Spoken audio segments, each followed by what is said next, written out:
Chers paroissiens, nous continuons les vidéos sur les sacrements et aujourd'hui nous abordons le thème du sacrement de l'ordre. Pour être prêtre, on reçoit ce sacrement particulier. Alors c'est un sacrement qui fait l'actualité, la prêtrise.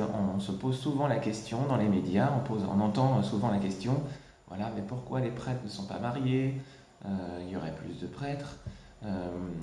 Et aussi on se pose la question, mais pourquoi les prêtres, on ne les choisit que parmi les hommes?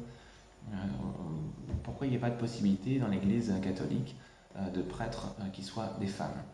Alors ces questions vont être abordées, mais en introduction, je voudrais quand même vous faire réfléchir sur ce qu'est ce sacrement. Ce sacrement, c'est un grand mystère.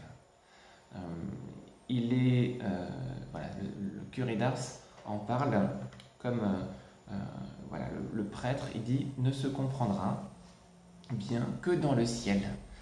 Si on le comprenait sur la terre, on mourrait, carrément il dit ça, on mourrait non de frayeur, mais d'amour. Le curé d'Ars, qui est le patron de tous les curés de l'univers, Saint Jean-Marie Vianney. Donc on va voir que, comme pour le mariage, avant le Christ, il y avait des prêtres, même avant qu'il y ait les Juifs, il y avait des prêtres dans les civilisations, dans les cultures, on a vu toujours des prêtres. C'est un homme de Dieu, un homme qui est l'intermédiaire entre Dieu et les hommes et qui permet que Dieu puisse donner sa bénédiction aux hommes, ou les dieux puissent donner leur bénédiction aux hommes. Alors qu'est-ce que la révélation biblique va apporter sur cette figure du prêtre? Qu'est-ce que c'est que ce sacrement? Pourquoi on a encore besoin de prêtres aujourd'hui? On va le voir tout d'abord on va étudier les sources de ce sacrement et en deuxième point, on étudiera les conditions. Alors les sources du sacrement de l'ordre. Il faut se plonger dans la Bible, bien sûr, dans l'Ancien Testament. On voit que dans l'Exode, Dieu demande à Moïse d'instituer le sacerdoce, d'instituer à travers la figure d'Aaron, la figure du prêtre. Donc le prêtre qui va faire des sacrifices au nom du peuple pour que, encore une fois, il y ait la bénédiction sur les hommes et aussi la question du pardon des péchés va être ouverte. Et donc le prêtre va au départ la tente de la rencontre, puis le temple, opérer des sacrifices et il va aussi proclamer la parole de Dieu. Et ces sacrifices sont des sacrifices d'animaux, de plantes. Le peuple offre ce qu'il a de plus précieux à Dieu pour que Dieu lui donne sa bénédiction. Et les prêtres sont assistés des Lévites aussi. Et donc les prêtres, c'est après cette figure d'Aaron, mais c'est les enfants d'Aaron qui vont assurer cette charge, qui vont se relayer. Ce sacerdoce ne va pas être efficace, nous dit la lettre aux Hébreux. Il a fallu que le Christ intervienne pour qu'il y ait une purification de ce sacerdoce, mais aussi que le sacrifice, il n'y ait plus besoin des sacrifices, mais qu'il n'y ait qu'un sacrifice unique, perpétuel, le sacrifice de Jésus sur la croix qui soit efficace pour le pardon des péchés. Jésus s'offre comme l'agneau immolé pour que les hommes puissent recevoir la bénédiction de Dieu, être pardonnés de leurs péchés, être réconciliés avec Dieu. Alors, ça c'est la figure du Christ. Ce sacerdoce, il faut se dire que notre sacerdoce, en fait, il ne faut pas oublier que quand on est baptisé, nous sommes aussi prêtres. C'est tout simple pour comprendre. Les baptisés sont plongés dans la mort, dans l'eau du baptême, et en ressortent ressuscités. Les baptisés sont incorporés, sont membres du corps de Jésus-Christ. Et comme Jésus est le grand prêtre, eh bien, les membres de son corps sont aussi des prêtres.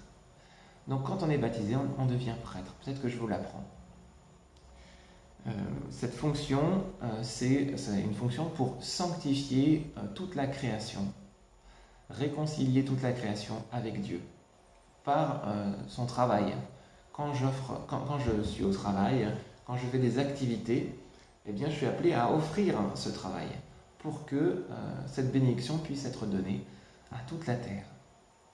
Mais parmi les baptisés, certains sont choisis pour assurer un sacerdoce particulier. On appelle ça le sacerdoce ministériel. Et ce sacerdoce, eh bien, il est assuré de manière pleine et entière par les évêques, et les évêques ordonnent des prêtres pour les aider dans cette tâche. Ils ont la mission, ces prêtres qui reçoivent ce sacrement de l'ordre, ils ont la mission et la faculté d'agir en la personne du Christ, ce qui les distingue du sacerdoce de tous les baptisés. Alors, voilà, c'est le Christ qui a institué ce sacerdoce. Il a institué les 12 apôtres, et ces 12 apôtres ont reçu cette charge de pardonner les péchés, de célébrer les sacrements, etc., de donner la bénédiction pour le monde, au nom du Christ chef. Alors pour devenir prêtre, eh bien, on devient prêtre par l'ordination, une célébration qui est très belle.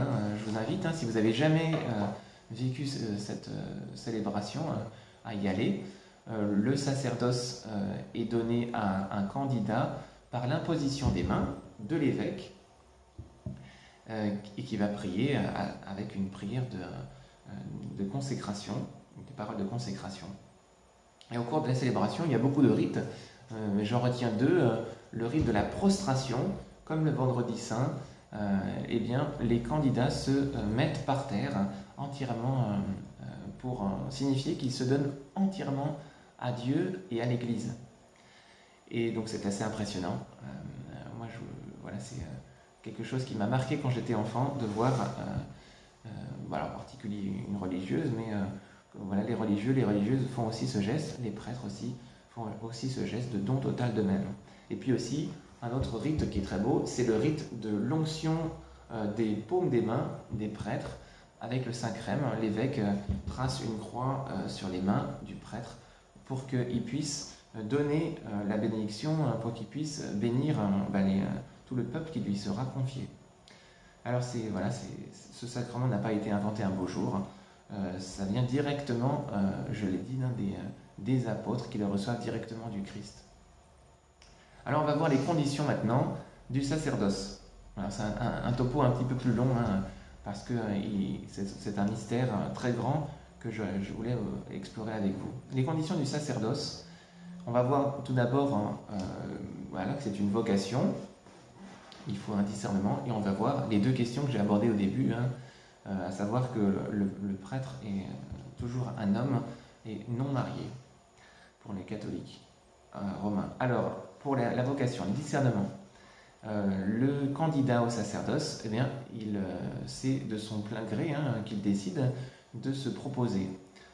Il y a quelques siècles, c'était une décision des parents, comme pour le mariage souvent, qui déterminait que tel ou tel devenait prêtre. Dans telle ou telle famille, il faut qu'il y ait un prêtre, il faut qu'il reçoive telle ou telle charge. C'était peut-être moins précis sur le désir profond du candidat. Aujourd'hui, on va discerner vraiment si c'est l'appel du candidat. Il va se présenter aussi de lui-même. Et il y aura un discernement donc personnel à poser. Ce n'est pas simplement une retraite qui va se vivre, c'est plusieurs années de discernement. Il y a entre 6 et 7 ans aujourd'hui pour qu'une personne devienne prêtre. Alors il y a un discernement personnel, mais il y a un discernement de l'Église. Des représentants de l'Église vont s'assurer que cette personne qui se présente est bien apte à les aptitudes requises pour qu'il puisse assurer cette charge. Maintenant, les conditions plus spécifiques des deux questions que j'ai posées. alors il faut que ce candidat soit un homme. Alors on peut se dire, mais pourquoi cette question, enfin pourquoi cette situation on a l'impression que l'Église est sexiste, elle est un petit peu rétrograde. En fait, les orthodoxes et les catholiques semblent arrêter sur cette question. Il n'y a vraiment pas du tout de remise en cause de ce point-là. Pour être prêtre, il faut être un homme. Alors, il y a 5 arguments que je vais détailler pour assurer pour cette position. Ce premier argument, l'Église suit la volonté du Christ, tout simplement. Le Christ a choisi 12 apôtres. Le Christ avait plein de disciples, hommes ou femmes, mais le Christ a choisi volontairement, pour être ses apôtres, les colonnes de l'Église, les fondements de l'Église, des hommes uniquement. Alors on peut se dire, c'était un choix qui dépendait des contingences de l'époque, les préjugés de l'époque, parce que le pouvoir n'était assuré que par des hommes. Alors, pour répondre à cela, il faut se dire que Jésus, il n'a fait que la volonté du Père, en toutes choses. Et il est allé au-delà des préjugés de son époque, jusqu'à en mourir. Et par exemple, il a accueilli les pécheurs à sa table, ce qui était scandaleux. On ne comprenait pas, il fallait se distinguer des pécheurs, et surtout pas les fréquenter. Jésus va les fréquenter, il va même avoir des amis parmi les pécheurs notables. Un autre préjugé, c'est qu'il va être un Messie, non pas selon ce que l'on pensait, un Messie politique, mais il va être un Messie selon la volonté de Dieu, un Messie qui nous pousse à nous tourner vers le ciel, un Messie pour le royaume des cieux. Donc voilà, il va être opposé fortement jusqu'à mourir. Deuxième argument, l'Église constate que cette position n'a jamais changé depuis 2000 ans. Vous savez que le dogme, les vérités de la foi se développent à travers le temps, c'est-à-dire qu'on comprend de mieux en mieux la foi que les apôtres nous ont transmise. Les apôtres nous ont transmis certaines vérités, comme par exemple l'Assomption de la Vierge Marie. Ces vérités, on l'a recueillies en particulier pour cet exemple, seulement en 1950, pour le dogme de l'Assomption. Le dogme se développe. On voit que cette position, que les prêtres soient des hommes, n'a jamais changé, donc c'est un argument fort. Troisième argument, le sacerdoce ministériel n'est pas un gage de sainteté. Notre but en tant que chrétien, c'est pas d'acquérir un pouvoir dans l'Église, c'est pas de viser par exemple d'être évêque, c'est pas ça. Notre but c'est de viser la sainteté, quel que soit notre état de vie, qu'on soit laïque, qu'on soit religieux, prêtre, on est tous appelés à la sainteté. Et être prêtre ou religieux, c'est pas un moyen pour être saint, en tout cas c'est un moyen pour être saint, c'est sûr, mais ce n'est pas gage, ça ne va pas m'assurer de la sainteté. Donc ce que l'on vise, c'est vraiment la sainteté. Et la personne la plus sainte parmi les hommes, ça a été une femme, c'est une femme, c'est la Vierge Marie, et ça a été décidé par Dieu. Donc ça n'a pas été un prêtre, c'est une femme, Marie. Quatrième argument, la difficulté majeure aujourd'hui, pour comprendre que les prêtres doivent être des hommes, vient de notre difficulté très contemporaine à comprendre ce qu'est un homme, ce qu'est une femme. On confond souvent, malheureusement, égalité et identité.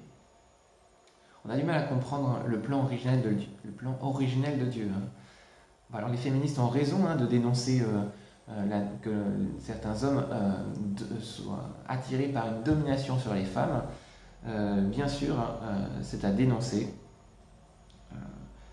Mais il n'est pas bon que la femme recherche un pouvoir qui est donné à l'homme de manière spécifique. Ça fait partie donc des décisions du Christ qui fait la volonté du Père, je l'ai déjà dit. Cinquième argument, certains disent que les protestants sont plus avancés que les catholiques ou les orthodoxes, en reconnaissant un pouvoir pour les femmes dans l'Église, un pouvoir ministériel pour les femmes. Il y a des pasteurs qui sont des femmes, il y a même dans certaines églises des évêques qui sont des femmes. depuis peu. Chez nos frères protestants, ça peut se comprendre en fait, puisqu'ils n'ont pas cette dimension de l'argument que j'ai donné, du développement du dogme. Pour eux, ils n'ont pas la question de la succession apostolique. J'ai mélangé. La succession apostolique, eh bien, c'est cette vérité que j'ai expliquée, que le pouvoir a été transmis, le pouvoir sacerdotal a été transmis à Jésus, à ses apôtres, et les apôtres aux évêques, et de manière interrompue dans l'histoire. Ça, ils rejettent ce point-là de la foi. Donc, pour eux, c'est plus facile d'ordonner des femmes. Et puis, c'est plus facile aussi puisque la fonction pastorale n'est pas une fonction ministérielle, c'est-à-dire comme le sacerdoce ministériel pour nous. Le prêtre, celui qui a le pouvoir ministériel, représentatif, n'est pas identifié au Christ. Le sacerdoce, si on veut, en tout cas cette figure du pasteur, elle est comprise uniquement comme un service baptismal et non pas une charge particulière désirée par le Christ. Donc c'est pour ça que c'est moins compliqué pour les protestants de donner ce pouvoir à des femmes, alors que c'est plus difficile, bien sûr, avec tous ces arguments, que le prêtre soit une femme, chez les catholiques et chez les orthodoxes. Deuxième point important, c'est que le sacerdoce est donné à des célibataires, chez l'Église catholique romaine, des personnes non mariées. Alors, on entend partout que l'Église a demandé à ces prêtres d'être célibataires seulement à partir du XIIe siècle. On entend cet argument assez souvent parce qu'on se base uniquement sur le deuxième concile de Latran, de ce siècle-là, qui va affirmer que oui, cette vérité qu'on choisit dans l'Église que des prêtres chez les célibataires. En fait, c'est une règle bien plus ancienne qui est assumée, recommandée depuis les tout premiers temps du christianisme, depuis les temps apostoliques. Alors, il y a bien sûr d'autres conciles précédents, le concile d'Elvire, le plus ancien attesté, en 305, qui va donner cette règle. Mais quand on regarde le texte, c'est bien plus ancien. On voit bien que ce texte fait référence à une coutume ancestrale, donc de cette vérité. Et puis Saint Jérôme, à la fin du IVe siècle, atteste, je le cite, « Les apôtres furent ou vierges ou continents après le mariage, évêques, prêtres et diacres, sont choisis vierges ou veufs. »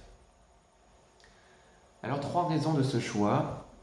Tout d'abord, l'imitation du Christ. Le prêtre est célibataire, car il imite le Christ, qui est resté toute sa vie dans l'état de virginité. Le célibat manifeste ainsi son attachement total, exclusif, direct à Dieu. Deuxième raison, c'est que c'est l'amour virginal de l'Église. Le Christ épouse l'Église, il se donne entièrement à son Église, jusqu'à mourir pour elle. Eh bien, le prêtre fait ainsi également. Il est appelé à mourir pour elle, il est appelé à se donner entièrement à l'Église comme son épouse.